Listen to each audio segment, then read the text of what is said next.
Welcome to பிரிலியன் certificate. இன்னைக்கு நம்ம கொஞ்சம் வித்தியாசமான அதாவது டிஃபரண்ட் பிளேசஸ் தான் பார்க்க போறோம். சரி வாங்க ஸ்ட்ரைட்டா வீடியோக்குள்ள போயிடலாம்.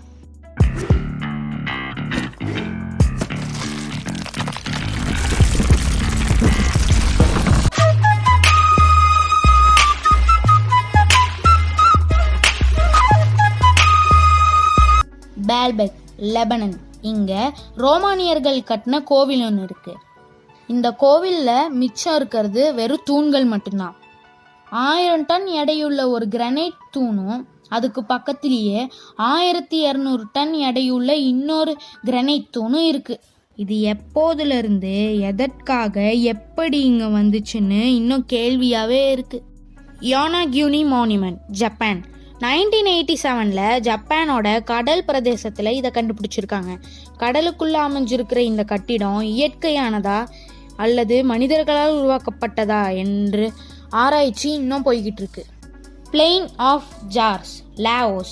3 மீட்டர் ஹைட்டில் இருக்கிற இந்த குடுவை வடிவங்கள் குறிப்பிட்ட தூரம் வரை பரவி இருக்கு.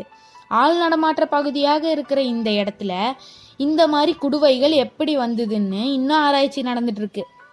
ஸ்டோன்ஹெஞ்ச், இங்கிலாந்து. இந்த கற்களோட வரலாறு இன்னும் தெரியவே இல்லை. இது ஒரு சிமெட்ரியா இருந்திருக்கலான்னு நம்பப்படுது. இதை பற்றி டீட்டெயில்டாக இன்னொரு வீடியோவில் பார்க்கலாம். த Alec பாஸ்னியன் pyramid, Bosnia and Herzegovina. 2005 கண்டுபிடிச்சிருக்காங்க இந்த பிரமிட் வடிவத்தை. 25,000 வருஷத்துக்கு முன்னாடியே இது இருந்ததுன்னு சில பேர் சொல்லிட்டு இருக்காங்க. இது இயற்கையாக அமைந்த மலையே என்று இன்னும் சில பேர் தெரிவிச்சிருக்காங்க. ஏரியா 51. இந்த ஏரியா 51 அமெரிக்காவோட நெவாடா அப்படிங்கிற டெசர்ட் பகுதியில் அமெரிக்க இராணுவ விமானப்படை பயிற்சி மையமாக இருக்குது. பல ஆண்டுகளாக ஹாலிவுட் படங்களில் இதை பற்றி குறிப்பிடுறதுனால இது ஒரு பிரபலமான இடமா மாறிடுச்சு. ஆனால் இங்கே ரகசியமாக யூஎஃப்ஓக்களையும் வேற்றுக்கிரகவாசிகளையும் ஆராய்ச்சி பண்ணுறதா சில பேர் சொல்லியிருக்காங்க. இந்த பகுதிக்கு இது வரைக்கும் சாதாரண மக்கள் சென்றது கிடையாது.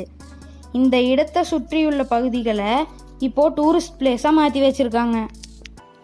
சோகி மில்கோ சுற்றுப்புறத்தின் காய்வாய்களில் அமைந்துள்ள ஒரு தீவு தான் டால்ஸ் தீவு. புராண கதைப்படி தீவின் பராமரிப்பாளர் 50 ஆண்டுகளுக்கு முன்னாடி அங்கே ஒரு சிறுமியை காப்பாற்ற முடியாமல் போனதுனால குற்ற உணர்ச்சியால் அவர் அந்த தீவை சுற்றி பொம்மையை வச்சு அந்த குழந்தைக்கு அஞ்சலி செலுத்தினார்.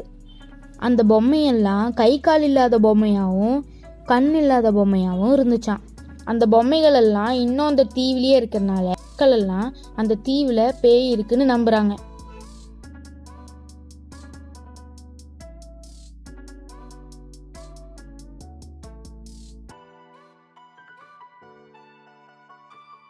ஓகே காய்ஸ், அடுத்த வீடியோவில் பார்க்கலாம்.